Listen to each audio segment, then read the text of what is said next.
أن محمدا عبده ورسوله اللهم صل وسلم وبارك على محمد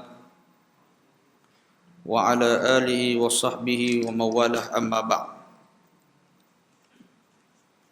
InsyaAllah kita menyambung pada hadis yang ke-12, iaitu hadis perihal berakhlak baik terhadap isteri dan juga pasangan. Qala mu'allif rahimahullahu ta'ala an Abi Hurairah radhiyallahu anhu qala Rasulullah sallallahu alaihi wasallam akmalul mu'minin imanan ahsanuhum khuluqan wa khiyarukum linisaihim rawahu Tirmizi. Artinya daripada Abu Hurairah radhiyallahu anhu berkata, Rasulullah sallallahu alaihi wasallam bersabda, orang yang beriman yang paling sempurna imannya ialah orang yang paling baik akhlaknya. Dan orang yang paling baik di antara kamu ialah orang yang paling baik akhlaknya terhadap isterinya. Hadis riwayat Tirmizi. Muslimin dan muslimat yang dirahmati oleh Allah Ta'ala sekalian, hadis yang ke-12, Nabi SAW memperingatkan tentang ada dua perkara. Yang pertama, kata Rasulullah, di kalangan orang yang beriman itu, siapakah orang yang paling sempurna akan imannya? Maka meletakkan syarat, kayu ukur bagi kesempurnaan iman seseorang itu adalah kesempurnaan akhlak, iaitu baik dari sudut akhlaknya. Bahkan inilah di antaranya disebut liutammima makarimal akhlak, kerana Rasulullah itu diutuskan untuk menyempurnakan akhlak manusia. Setelah Rasulullah mengajarkan kepada manusia itu tentang akidah yang salim, akidah yang benar, i'tikad yang benar, keimanan yang benar, kemudian dengan ibadah yang sebenar-benarnya. Lalu kemudian hasil daripada ibadah keimanan itulah lahirnya akhlak yang baik. Maka inilah dikira sebagai seorang mukmin yang sempurna akan akhlak. Lalu Nabi menyatakan lagi, wa khiyarukum linisaihim, dan orang yang paling baik di antara kamu pula iaitu yang paling baik akhlaknya terhadap isterinya.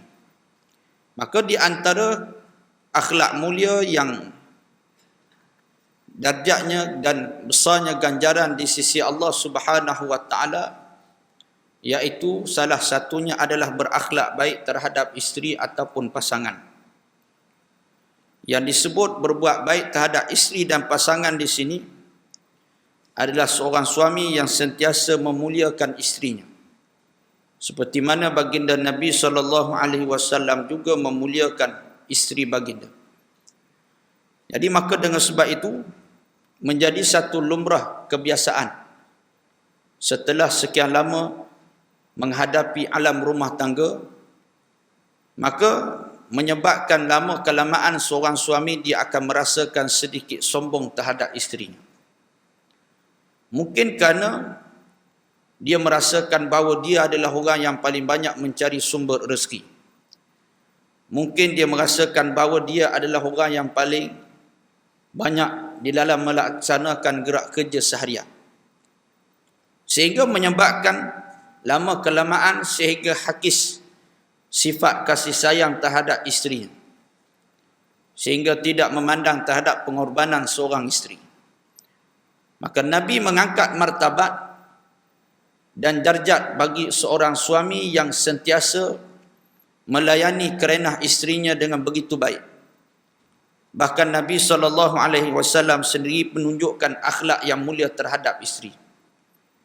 Jadi isteri ini, dia adalah sebagai ladang untuk kita mendapatkan syurga Allah Subhanahu wa taala. Sebab tu kalau kita nak sentiasa rumah tangga kita berkekalan di atas jalan agama, maka kita kena pandang pasangan kita ini ada kelebihan dan kebaikan dari sudut agama. Sebab tu orang yang mengahwinkan isterinya kerana kecantikan rupa paras, maka kecantikan dia akan lama akan hilang. Kecantikan tidak akan berkekalan. Tetapi siapa yang mengahwini isteri dan pasangannya kerana agamanya, maka agama inilah yang akan menyelamatkannya di dunia dan juga di alam akhirat. Agama inilah yang mencukupkan kehidupan di dalam rumah tangga. Jadi maka dengan sebab itu, perkahwinan itu bukanlah di atas dasar keduniaan. Bukanlah di atas dasar nafsu semata-mata, tetapi kerana kita melihat di sebalik alam perkahwinan itu adalah ladang untuk kita mendapatkan amal yang soleh. Bila kita kahwin ni, maka adalah mudah untuk kita solat berjemaah. Pergi mana-mana ada orang yang menemani kita untuk solat berjemaah. Bila kita berkahwin, menyebabkan kita ni tahu cara, maknanya ada orang untuk kita membelanjakan harta kita. Lepas tu kata guru saya, isteri ni tugas dia menghabiskan duit suami. Nah. Jadi suami yang cari duit, isteri penghabis duit. Jadi Allah Ta'ala dah buat lengkap lah. Jadi sebab tu suami dia tak boleh marah sebab apa isterinya kuat berbelanja. Dia tak boleh marah. Memang itu perangai isteri dia. Jadi dia yang cari duit, dia yang kuat. Sebab tu kalau kita bagi duit kasar kat bini kita, walaupun dia masuk kedai RM2, dia tak akan bagi balance kat kita. Jadi maka jangan marah sebab itu sifat dia. Jadi maka dengan sebab itu tuan-tuan, inilah bagaimana nak disebut bahawa di dalam agama sendiri itu dia mengajarkan kepada kita sentiasa berbuat baiklah terhadap isteri sampai kita mati dalam keadaan memuliakan isteri.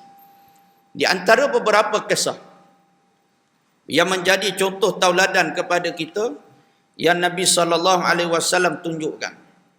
Pertama, satu kisah berkisar dengan tentang satu hadis yang disebut sebagai hadis Ummu Zar'in. Hadis ini adalah hadis yang sangat panjang. Kalau nak cerita tentang hadis ni pada pagi ni memang tak sempat. Sebab hadis ni satu pengajian baru boleh cerita tentang satu hadis ini. Mungkin ada tak tutup. Kuat sangat kot. Ada. Baik. Iaitu hadis yang berkisar tentang bagaimana Rasulullah melayani cerita yang disampaikan oleh isterinya Sayyidatina Aisyah. Jadi satu malam Sayyidatina Aisyah bercerita kepada Rasulullah tentang perihal 11 orang isteri. Cerita tentang 11 orang isteri yang masing-masing ini mereka berkumpul dan masing-masing mereka berkongsi luahan rasa dan perasaan. Dan mereka berjanji untuk tidak menyembunyikan walaupun satu pun perihal suami masing-masing. Jadi cerita ni kalau tuan-tuan cari dalam Google ataupun cari dalam internet hadis Ummu Zar'in. Satu hadis yang sangat panjang. Ini hadis sahih. Hadis yang panjang. Yang hadis ini juga ada dimasukkan di dalam kitab Syama'il Muhammadiyah. Iaitu tentang perihal pada satu malam Sayyidatina Aisyah dia cerita kepada Rasulullah. Tentang cerita apa? Cerita tentang 11 orang isteri. Yang masing-masing bercerita tentang suami masing-masing. Isteri pertama cerita suami dia macam ni. Isteri kedua menceritakan suami dia macam ni. Isteri ketiga ceritakan suami dia macam ni. Nak sampai kepada 11 orang isteri itu panjang. Tetapi Rasulullah mendengar cerita tersebut. Walaupun cerita tersebut tidak ada asalnya. Yang cerita Sayyidatina Aisyah cerita ni, ada sebagian ulama kata cerita itu barangkali berlaku kepada iaitu Bani Israel. Ada yang kata cerita tu tak ada asal usulnya. Cuma hanya sekadar cerita. Cerita yang mana hanya cerita berkenaan dengan 11 orang isteri bercerita tentang suami masing-masing. Dan di dalam hadis tersebut, Sayyidatina Aisyah bercerita satu persatu isteri ni cerita macam ni sampailah isteri yang ke-11. Lepas tu barulah Rasulullah menyampuk cerita Sayyidatina Aisyah. Hadis ni banyak menceritakan hikmah kepada kita. Yang pertama, hikmahnya walaupun di dalam hadis yang lain Nabi menganjurkan supaya pada waktu malam ini kita seseorang mukmin itu tidak dianjurkan untuk bersembang sampai lewat malam. Tetapi bila kita melihat kepada hadis ini, Nabi sendiri berbual dengan isterinya sampai lewat malam. Bererti perbualan dengan isteri itu adalah suatu perkara yang menyebabkan kita boleh mendapatkan pahala di sisi Allah, iaitu walaupun perbualan itu berlaku pada lewat malam. Jadi jangan pula suami ni dia buat alasan bila isteri dia duduk cerita, dia jenis malah dengar cerita pula. Dia kata, ayang tak tahu ke Nabi suruh kita tidur cepat malam-malam. Tak. Sedangkan hadis ini menjadi bukti bahawa bersembang dengan isteri lewat malam boleh. Jadi sebab tu orang perempuan dia kena tahu. Dan orang lelaki pun dia kena tahu betapa bersembang dengan isteri dia lewat malam ini adalah suatu, maknanya sebahagian daripada melayani kerana isteri. Kerana menjadi tabiat orang perempuan dia suka bercerita.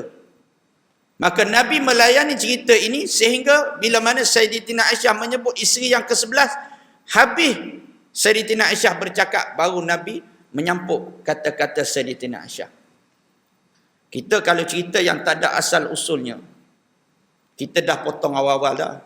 Ni cerita daripada mana ni? Tak? Yang kamu nak cerita kat abang ni cerita daripada mana ni?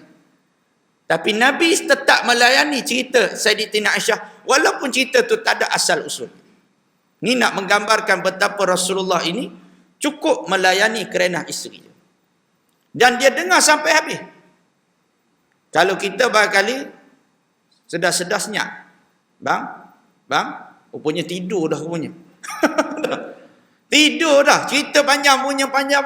Rupanya di hujung senyap. Ingat kan? Oh, romantik betul suami aku ni.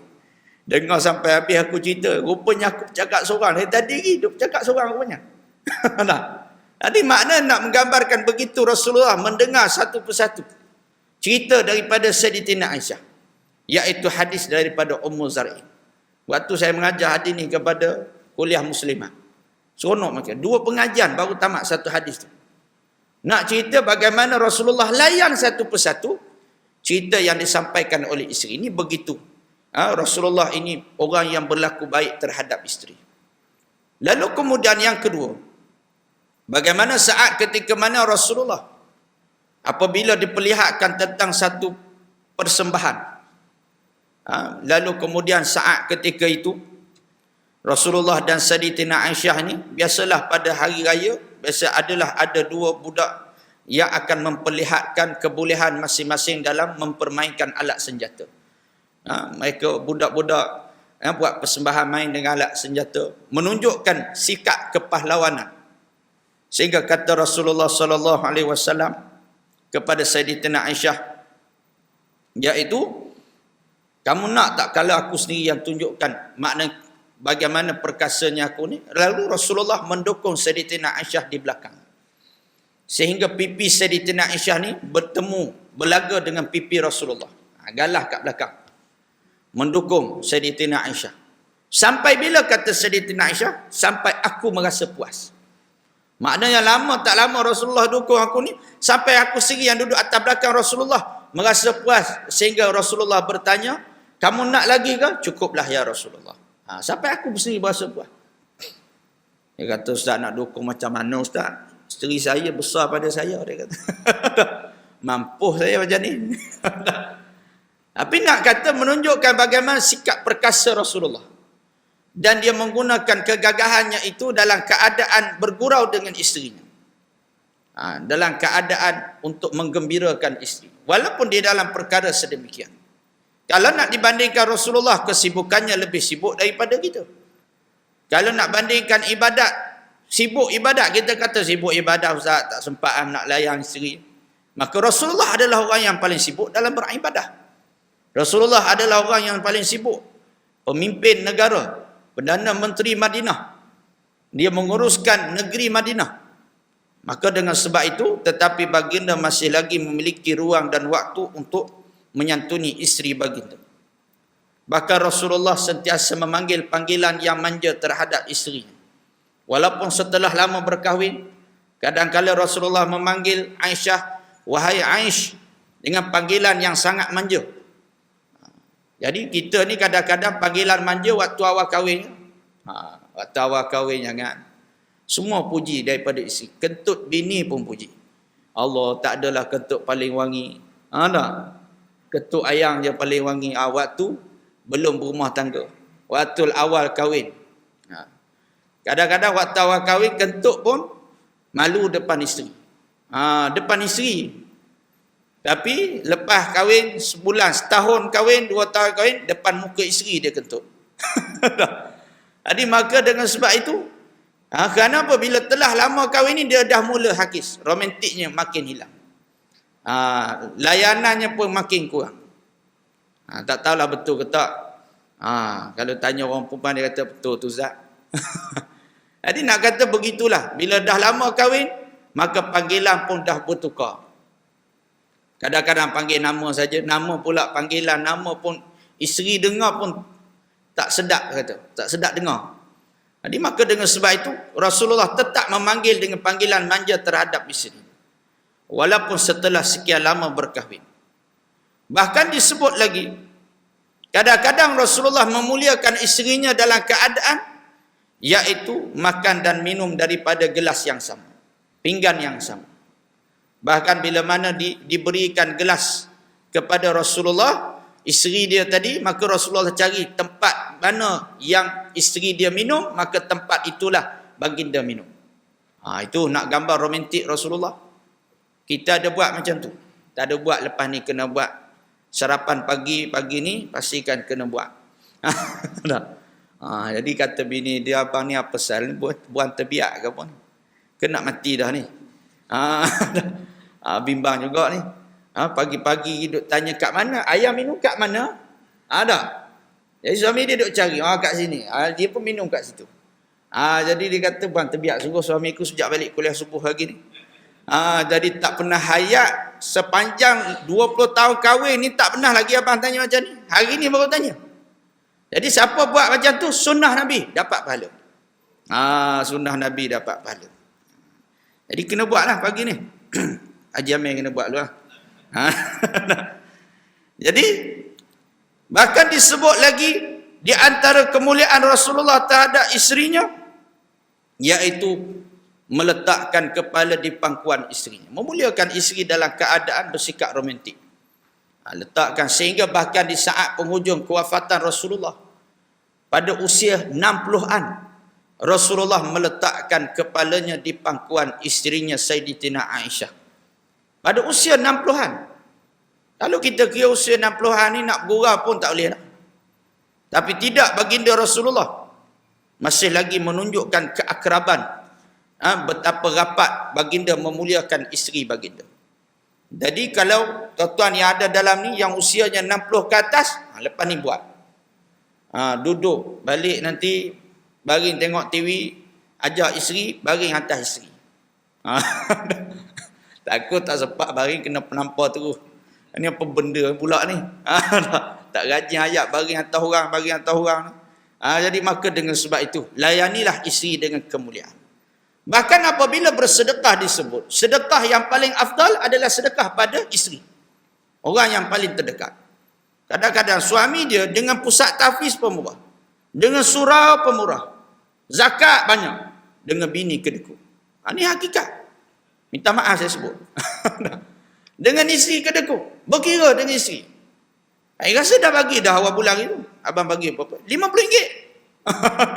RM50 sebulan bagi kat isteri. Jadi pada pusat di Sudan bagi RM5,000 bagi. Dekat orang susah kat Vietnam bagi lagi. Dekat Kemboja bagi lagi. Dekat isteri RM500. Jadi maka dengan sebab itu sedekah yang paling baik pada isteri dulu. Pastikan isteri kita ni kita dah laburkan berapa sebulan. Jadi maka sebab itu muliakan isteri kita. Kerana kesukaran mereka satu, kalau yang ada anak lagilah, fikirkan bagaimana dia membesarkan anak. Orang yang besarkan anak dia tahu stres, besarkan anak pula suami sibuk bekerja. Jadi maka dengan sebab itu muliakanlah isteri kita, berikan nafkah yang cukup. Sehingga kata guru saya, kalau bicarakan tentang nafkah, selain daripada makan minumnya, selain daripada kesihatannya, selain daripada alat soleknya, alat untuk dia memperhiaskan, maka pakaiannya juga pakaian yang baru. Paling-paling kurang 2 kali setahun tu wajib ada pakaian yang baru untuk dia. 2 kali setahun. Ni pakaian yang dia pakai 10 tahun lepas, itulah dia pakai untuk hari ni. Lepas tu baru mula komplain, dia kata, kamu ni macam tak ada pakaian lain. Duk pakai kain buruk ni je. Jadi kita yang kena berbelanja untuk dia. Kita yang kena memberikan duit untuk dia. Jadi berbuat baiklah kepada isteri, maka ini kesempurnaan iman. Siapa yang memuliakan isterinya, tidak panah barang terhadap isterinya, berlaku ihsan terhadap isterinya, maka orang ini insya-Allah mempermudahkan jalannya ke syurga Allah Subhanahu wa taala. Jadi sebab tu muslim-muslimat yang dirahmati oleh Allah, hadis yang ke-12 adalah hadis nak mengingatkan kepada kita. Jangan memandang isteri sebagai bebanan, tetapi pandanglah isteri itu sebagai satu jalan untuk kita ladang mendapatkan redha daripada Allah Subhanahu wa taala. Maka dengan sebab itu jangan kita hanya mengharapkan ketaatan isteri kepada kita. Sebaliknya berlaku ihsan, berbuat baiklah kita terhadap isteri kita sehinggalah kita mati dalam keadaan isteri kita bersikap baik terhadap kita. Jadi maka dengan sebab itu ini di antara kemuliaan akhlak. Maka hadis pada pagi yang mulia ini adalah nak mengajarkan kepada kita jangan berlaku kasar kepada isteri dan bersabarlah dengan kainah isteri kita. Sebagaimana dia bersabar dengan kekurangan kita, maka bersabarlah dengan kekurangan yang ada pada pasangan kita. Maka tutuplah aib pasangan kita. Suami tutup aib suami, suami kena tutup aib isteri. Apapun yang berlaku, jangan cerita aib pasangan kita di dalam media sosial. Sejahat apapun pasangan kita, jangan kita cerita keaiban, kekurangan pada media sosial. Hari ini zaman fitnah, semua orang nak cerita di media sosial. Aib suami dijaja di Facebook, aib isteri dijaja di media sosial. Maka ini adalah perbuatan yang haram yang mengundang kepada dosa pada Allah Subhanahu wa taala. Maka dengan sebab itu kata pengarang di penghujung, apabila suami disuruh berbuat baik terhadap isteri, maka isteri pula hendaklah membalas budi baik suami dan juga mengekalkan kecintaan, kebaktian, khidmat kepada suaminya. Maka dengan adanya sifat saling memahami, cinta mencintai, maka wujudlah rumah tangga bahagia yang menjadi idaman dan impian bagi setiap pasangan yang memasuki gerban perkahwinan. Jadi setakat itulah apa yang baik datang daripada Allah, yang lemah yang kurang datang pada kelemahan diri saya sendiri. InsyaAllah akan datang kita sambung pada hadis yang ke-13.